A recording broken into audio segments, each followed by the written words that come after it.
Bienvenidos, queridos hermanos, a nuestro canal de YouTube. Hoy día iniciamos otro tema muy interesante, dado que estamos estudiando a los profetas que tuvieron una misión muy importante en la historia de la salvación. Empezamos entonces este encuentro en el nombre del Padre, y del Hijo, y del Espíritu Santo. Amén. Amén. Oremos al Señor. Oh Dios, Espíritu Santo, tú nos das en la Sagrada Escritura tu revelación divina. Ilumina nuestro entendimiento e inflama nuestra voluntad para comprender tu verdad eterna, amarte y servirte con más fervor y fidelidad. Amén. Amén. Bueno, en el tema anterior nosotros vimos cómo Dios eligió a algunos profetas para que llamaran a la conversión a su pueblo. Y por supuesto también a los reyes, que eran los líderes de su pueblo, que habían roto la alianza del Sinaí. Así, en el reino del norte apareció el profeta Elías, que vimos en la sesión pasada, quien llamaba a la conversión, ¿no es cierto?, al rey Ahab, casado con Jezabel, una princesa sidonia que adoraba al dios Baal. Bueno, la misión de Elías y después de su sucesor Eliseo fue hacer comprender al pueblo y que el único Dios verdadero al que le debían homenaje desde Abraham, ¿no es cierto?, Isaac, Jacob, y plenamente desde Sinaí, era el único verdadero que debían adorar. ¿Ah? Porque ellos estaban confundidos, dada la introducción de esto, del culto a Baal. En el siglo VIII surgen en Israel otros profetas que hablaban en nombre de Dios.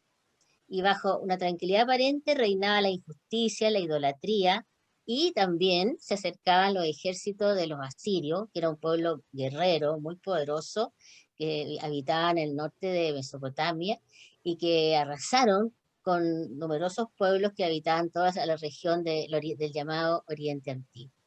Así que este era el ambiente que se vivía a partir del siglo VIII, y queremos decirle entonces que aquí van a surgir algunos profetas que van a anunciar que, que va a venir el Mesías que se había prometido en el origen de los tiempos.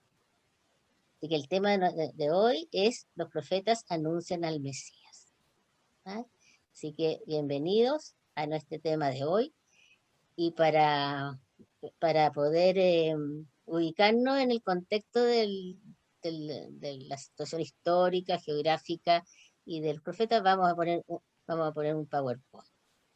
Colocamos esta imagen, dado que representa el Cordero Inmolado, que va a ser anunciado por uno de los profetas que vamos a estudiar próximamente. El antiguo reino de Israel era máxima extensión en tiempo del rey Salomón. Se extendía entre el mar Mediterráneo, ¿cierto?, el río Jordán y los desiertos interiores. Después, a la muerte de Salomón, este reino se dividió entre el reino del sur, que se llama el reino de Judá, capital Jerusalén, y el reino del norte, que llamamos Israel, capital Samaria. En esta época empiezan a surgir grandes imperios que van a dominar en toda la región. El primero está el imperio egipcio, que estaba en el norte de África y la península del Sinaí. Después, atravesando el Mar Rojo, aquí tenemos Israel, en la franjita frente al mar Mediterráneo. Después aparece el reino asirio, que corresponde a este sector, el norte de Mesopotamia, este sector de aquí, capital Nínive, también Asur, una de las ciudades más importantes. Después el reino asirio es sometido por los babilonios, que ocupaba la ciudad de Babilonia, está en la parte sur de Mesopotamia. Y después, en el siglo VI, el imperio persa, que va a dominar hasta la India, y abarcando hasta Asia Menor, y solo es detenido por los griegos. Este es más o menos y todos estos pueblos van a someter al pueblo de Israel. Los profetas que anuncian el Mesías. El libro de Isaías contiene a tres Isaías, se puede decir, porque es un libro muy extenso. Entonces los exegetas han deducido por el lenguaje, por el contexto histórico, que hay tres Isaías. El primer Isaías es del siglo VIII, nació aproximadamente 765 a.C., y escribió los capítulos del 1 al 39. ¿Ah? Así que uno tiene que observar eso cuando ya estudie más profundamente a los profetas. El segundo Isaías es posterior, escribió durante el exilio de Babilonia, que es en el siglo VI. Corresponde al libro, los capítulos 40 al 55. Este es el libro que se llama el libro de la consolación de Israel, porque empieza con eso: consolad, consolad a mi pueblo que está exiliado. El tercer Isaías escribió después del exilio. Los israelitas volvieron liberados por el rey persa Ciro, ¿no? Y los capítulos del tercer Isaías, del 56 al 66, ¿no? Serían los tres Isaías que están reunidos todos, por supuesto, en el mismo libro. Después aparece en el siglo VIII el profeta Miqueas, que conoció la caída de Samaria en manos de los asirios. Él anuncia al Mesías y se dice dónde va a nacer. El profeta Sofonías profetizó hacia el año 640, 609 a.C. y anunció el día grande, el día de Yahvé, grande y terrible, que tenía que ver un poco con la caída de Jerusalén y también con el fin de los tiempos, porque así son los profetas. Los profetas anuncian algo inmediato, pero algo también escatológico, o sea, algo del fin de los tiempos. Y el profeta Zacarías, que según lo estudioso, el profeta Zacarías verdaderamente vivió en el 520 más o menos antes de Cristo, en el sur, en el reino de Judá, después del regreso del exilio de Babilonia, pero los exegetas han deducido que a partir del capítulo 9 pertenece al siglo IV. Y nosotros vamos a leer algo del capítulo 9 que anuncia al Mesías. Entonces, eso sería para que ustedes más o menos tengan una idea de en qué contexto estamos desarrollando. En esta segunda parte vamos a ver entonces al profeta Isaías. Como les decía, reconocemos tres Isaías que son diferentes en muchos aspectos en su lenguaje. Veamos el primer Isaías. Él creció entonces junto al templo de Jerusalén, anunció la ruina de los dos reinos, y la caída del norte primero.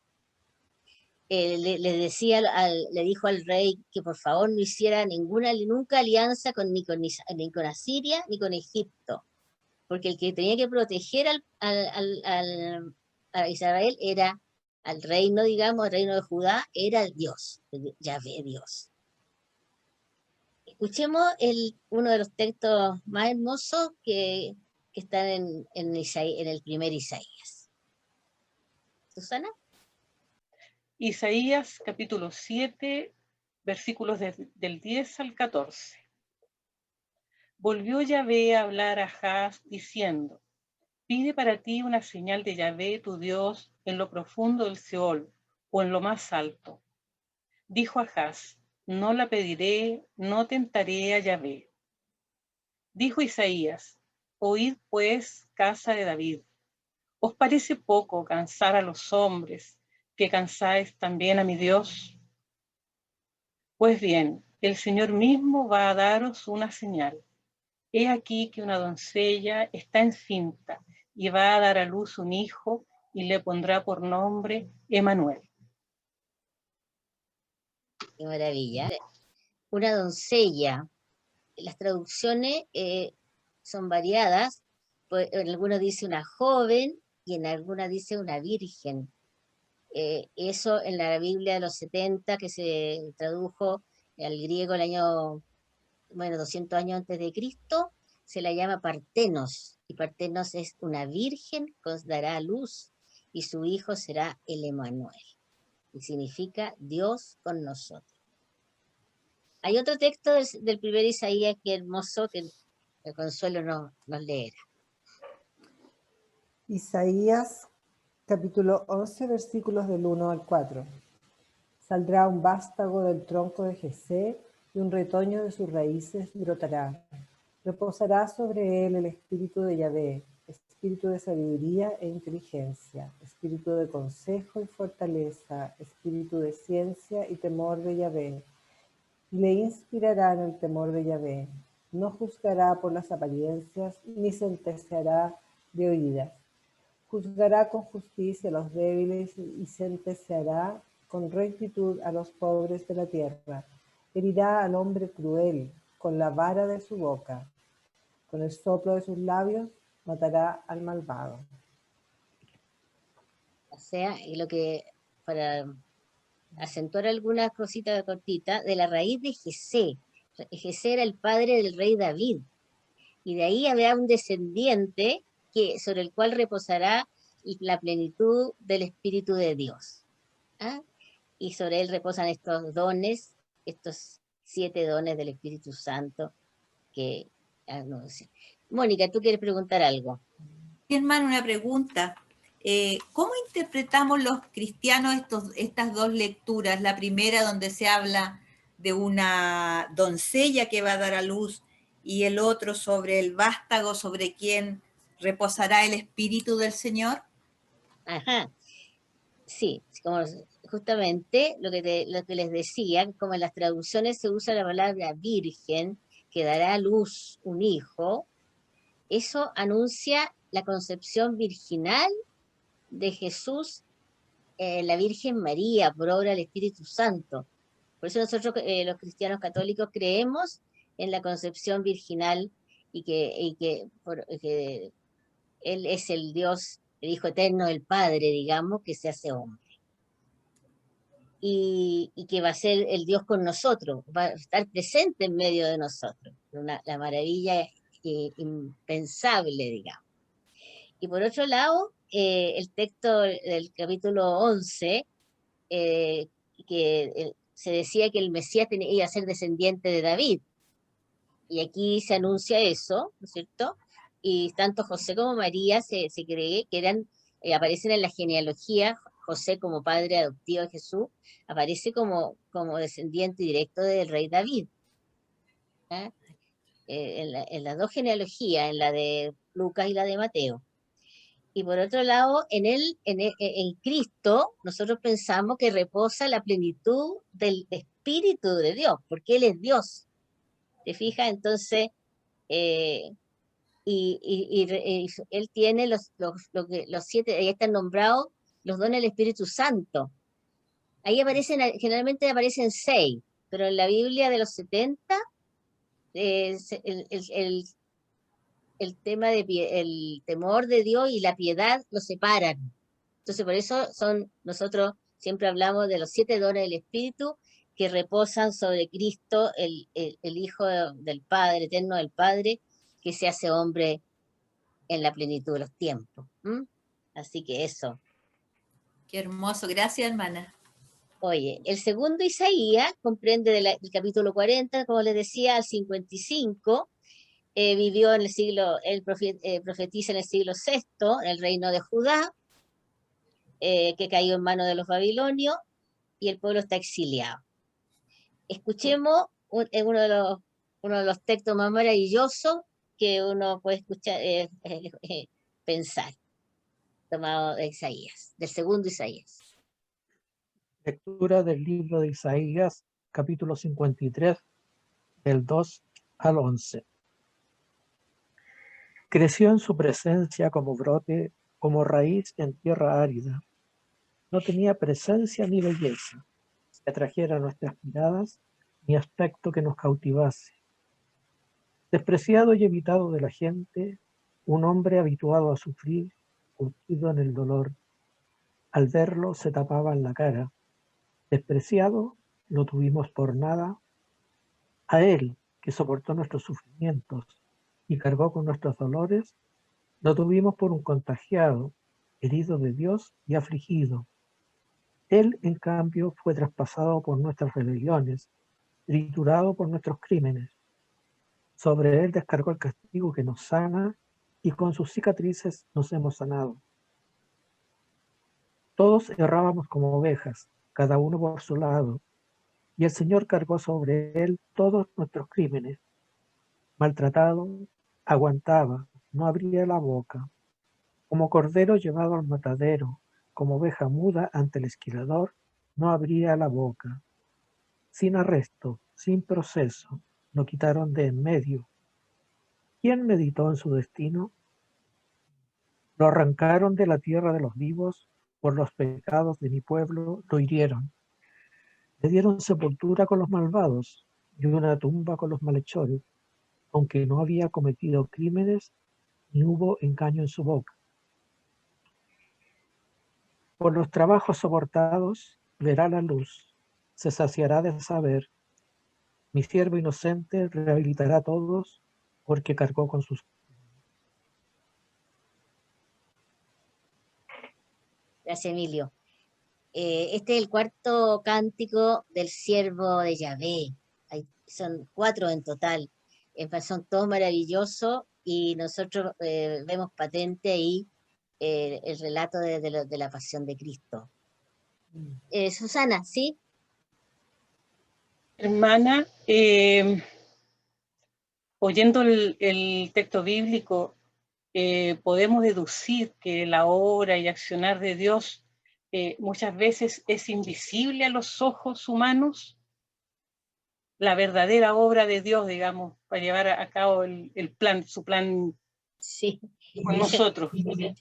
Yo creo que, por supuesto, es tan misterioso el accionar de Dios. A veces se nos escapa a nosotros, yo creo que muchas veces se nos escapa cuál es el plan de Dios, por qué suceden ciertas cosas, es impresionante. Y eso yo creo que lo hemos palpado a través de esta historia de la salvación que hemos visto, cuando le pide a Abraham que sacrifique a su hijo, que finalmente no es así. Y así muchas veces. Pero miremos a Cristo, miremos Jesús que hacía milagros, que resucitaba muertos, que sanaba a los enfermos, que daba la vista a los ciegos, pero y cuando estaba en la cruz, ¿qué le gritaban las personas? Tú que hiciste, sálvate a ti mismo. Entonces, ¿qué hicieron los apóstoles? Se arrancaron la mayoría, menos Juan que estaba al pie de la cruz, pero el resto huyeron. Entonces, porque uno como que no es capaz, tal vez con nuestros ojos humanos, de mirar más allá, como en profundidad, y ver cuál es el plan de Dios. Cómo a través de dolores, de sufrimiento, de muerte, nos va llevando a primero nuestra conversión, después a reconocer nuestra debilidad y a pensar que realmente a través de eso que hemos vivido, vamos logrando una plenitud personal, humana y comunitaria, creo yo. Así que entonces, sí, de todas maneras, lo que tú me preguntas es misterioso, pero existe ese plan y ese plan es para nuestra mayor felicidad. Eso, pero... Gracias, hermano. Bueno, el tercer Isaías comprende el capítulo 56 al 66. Ya dijimos que era posterior, ¿no es cierto?, al exilio. Y vamos a escuchar un texto maravilloso que también nos resuena en nuestra mente. A ver si lo reconocen.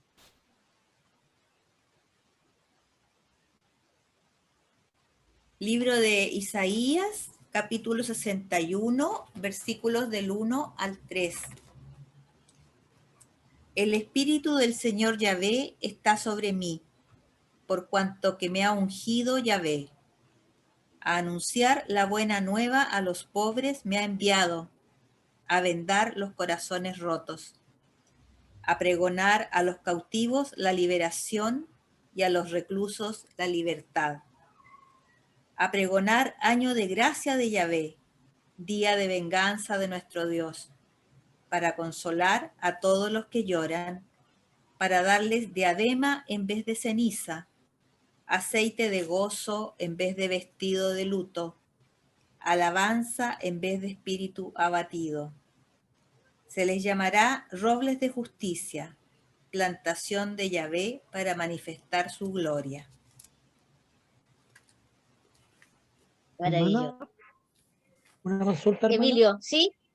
¿Este es el texto que lee Jesús en la sinagoga y se lo atribuye a sí mismo?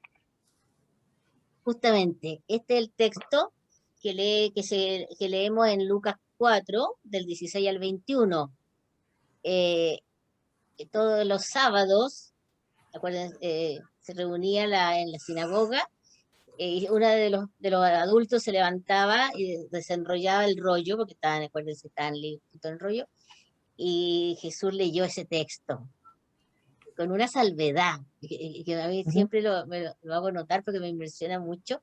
Suprimió una frase, día de venganza de nuestro Dios. Ah, ya. Sí, y que una vez no se fija en eso. Y ahí, entonces, claro, él hoy dice, hoy se ha cumplido esto, porque en realidad él está presentando en Nazaret, su tierra natal, su programa de vida. O sea, y él viene a cumplir lo que está anunciado, a vendar los corazones rotos, a consolar a los afligidos, a dar la vista a los ciegos, a proclamar un año de gracia, del perdón. El año de gracia en la tradición de Israel era un año de perdón, de recuperar las tierras, como de renovación. Entonces, él, en este texto, él manifiesta que en él se resume, él es el ungido del Señor. Él tiene en plenitud el Espíritu de Dios, y él no lo quisieron ver, pero ahí está diciendo que él recogía en sí mismo toda la divinidad, él tenía en sí mismo la divinidad, ¿ah? Porque iba a cumplir todo eso que estaba anunciado de tantos años en el tercer Isaías. Así que yo creo que ese texto maravilloso de Lucas 4 lo leemos varias veces en el año, en el año litúrgico, y nos recuerda la misión que Cristo tiene hasta el día de hoy entre nosotros. Gracias, hermano. En la tercera parte vemos al profeta Miqueas, que es de la misma época del primer Isaías y que conoció la caída de Samaria y anuncia que también Jerusalén va a caer si no se convierten. Porque él llama a la conversión, pero la conversión requiere un cambio de vida y a veces no estamos dispuestos a ese. Escuchemos lo que dice el profeta Miqueas. Miqueas, capítulo 5, versículos del 1 al 3. Mas tú, Belén Efratá, aunque eres la menor entre las familias de Judá, de ti me ha de salir aquel que ha de dominar en Israel, y cuyos orígenes son de antigüedad, desde los días de antaño. Por eso él los abandonará hasta el tiempo en que dé a luz la que ha de dar a luz. Entonces el resto de sus hermanos volverá a los hijos de Israel. Él se alzará y pastoreará con el poder de Yahvé, con la majestad del nombre de Yahvé su Dios. Se asentarán bien, porque entonces se hará él grande hasta los confines de la tierra.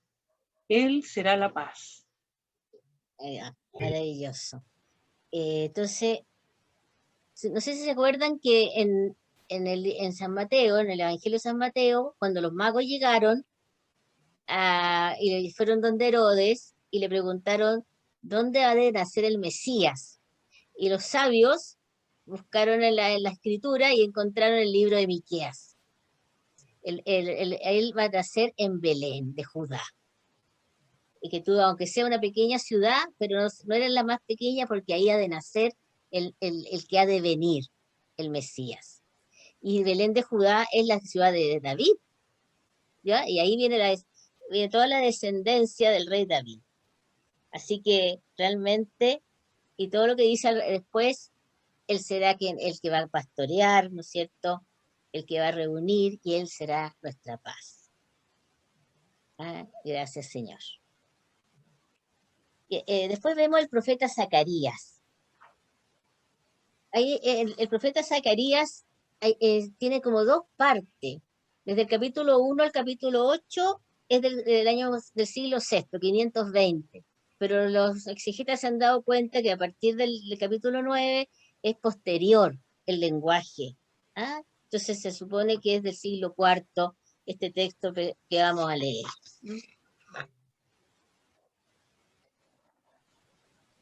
Zacarías capítulo 9, versículos del 9 al 10. Exulta sin freno, hija de Sión, grita de alegría, hija de Jerusalén. He aquí que viene a ti tu rey, justo él y victorioso, humilde y montado en un asno, en un pollino, cría de asna. Él suprimirá los cuernos de Efraín y los caballos de Jerusalén. Será suprimido el arco de combate y él proclamará la paz a las naciones. Su dominio irá de mar a mar y desde el río hasta los confines de la tierra. Yo creo que todos ustedes han recordado aquí, quién entró sobre un asno en la ciudad de Jerusalén, ¿no es cierto? Cristo, el domingo de Ramos, nosotros lo recordamos. Esto aparece en Mateo 21, del 3 al 5, esta profecía. Y el mismo Jesús la cita, porque cuando le encarga a sus apóstoles que vayan, dice, vayan a la casa de tal persona y pídanle prestado un asno para que me lo preste para entrar y que se lo voy a devolver. ¿Ah? Y creo que se va a cumplir la profecía de Zacarías que dice que él entrará triunfante, ¿no? Siendo aclamado por todo el pueblo con otro texto bíblico que está tomado de uno de los salmos. Hosana, Hosana al hijo de David, ¿se acuerdan?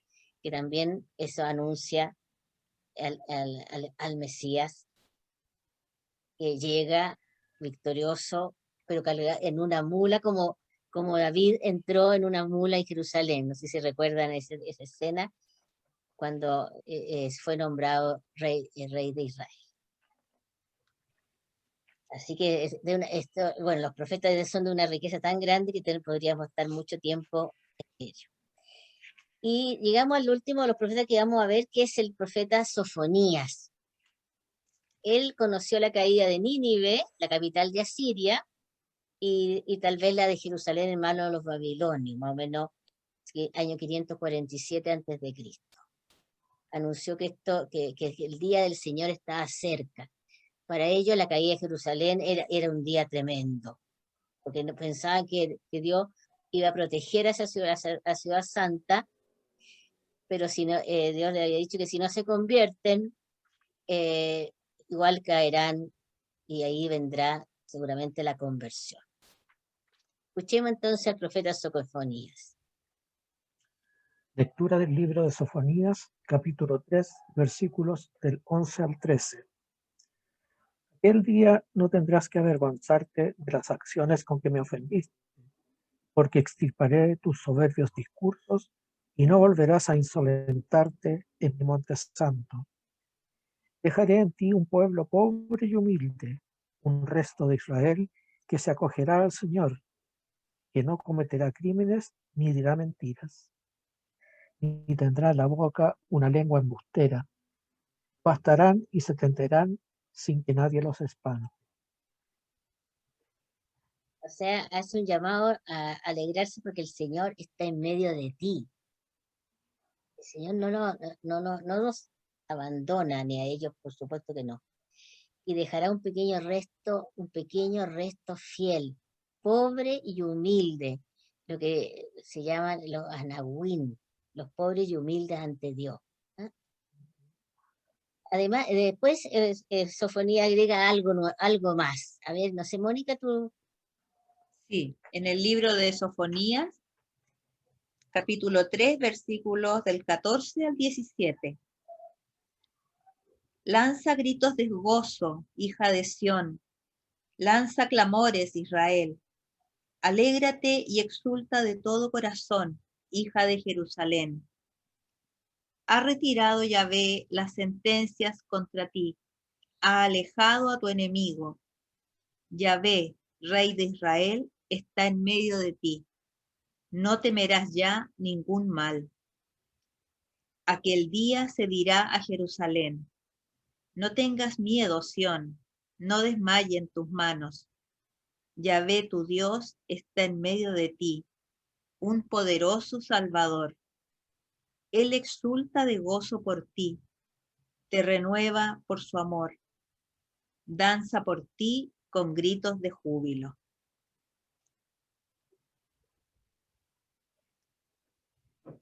Bueno, parece, no sé si... Consuelo, ¿tú querías preguntar algo? Sí, sí hay algún parecido entre estos enuncios, que hay algo con Lucas, con el Magnificat, porque son palabras como que resuenan. Ya, sí, en realidad sí. Primero que todo, hija de Sión. ¿A quién se le aplica ese título? A la Virgen María. Hay un Claro. canto muy lindo, hija de Sión, alégrate porque el Señor está en ti como Salvador y Rey. ¿Ah? Que alude y recuerda estas palabras. Entonces, hay una semejanza entre el Magnífica, el cántico de María, alabando al Señor, alégrate, llena de gracia, alégrate. El Señor ha mirado la humildad de esta sierva. Entonces recuerda también el profeta Sofonía que iba a dejar un resto humilde. Y la Virgen María, Juan Bautista, Isabel, Zacarías, todos ellos representan ese pueblo humilde y pobre de los Anahuín, que son los que esperaban al Mesías. ¿Ah?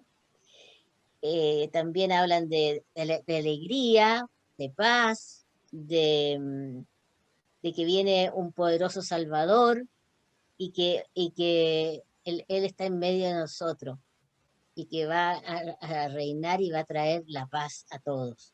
Entonces, hay una cierta similitud, una cierta semejanza entre, entre estos dos textos que siempre nosotros lo hemos asociado al cántico de María, exaltando el haber sido elegida ella humilde y sencilla para ser la madre del Salvador. Eso. Bueno, yo creo que el tema ya es largo, podría ser mucho más extenso, pero dejamos tal vez algunos fuera, pero nuestros alumnos son tan aplicados que yo creo que van a buscar en otros textos como Malaquías, por ejemplo, algo más que pueden haber anuncios de este Mesías prometido. No sé si, parece que Susana, ¿tú preparaste una tarea para el alma? Sí, hermana. Bueno, hace un momento se oyó la lectura de Isaías 53, esa maravillosa lectura. Entonces, como tarea para el alma, los invitamos primero a seguir reflexionando estos versículos, especiales para el tiempo de Cuaresma, ya que el cristianismo los entiende como referidos a la pasión de Cristo, ¿cierto? Y por otra parte, a través de este mismo curso hemos podido comprender que Cristo es el Cordero, que Cristo será el Cordero inmolado, pero también el altar y también es el sacerdote a la manera de Melquisedec. Así que los invitamos a quedarnos en reflexión y en oración. Yo creo que en nuestro cuadernillo vamos a poner esos textos para que ustedes los revisen y puedan profundizar esto y meditarlo en este tiempo que estamos viviendo. Gracias, Susana. Para terminar, queremos despedirnos con una oración que ha preparado Consuelo. María, enséñanos a escuchar el anuncio del Señor con fe y sencillez de corazón. Espíritu de Dios, sacude el polvo de nuestras conciencias para abrirnos a tu gracia. Santos profetas sean nuestros maestros para continuar el plan de salvación. Honor y gloria por siempre a ti, Dios de Israel. Amén. Amén. Amén. Amén. Bueno, damos gracias al Señor de haber compartido este tema que esperamos que haya sido interesante para todos ustedes y esperamos que sigan profundizando, que sigan participando, que sigan difundiendo nuestro curso y que cualquier inquietud nos manden a nuestro correo escuela-de-la-fe-piedra-blanca@gmail.com. Así que esperamos sus inquietudes y opiniones en ese correo.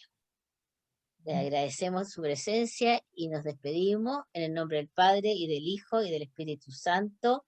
Amén. Amén. Decimos Hasta chao. luego. Que estén Que bien. estén Chao. bien. Nos Chao. vemos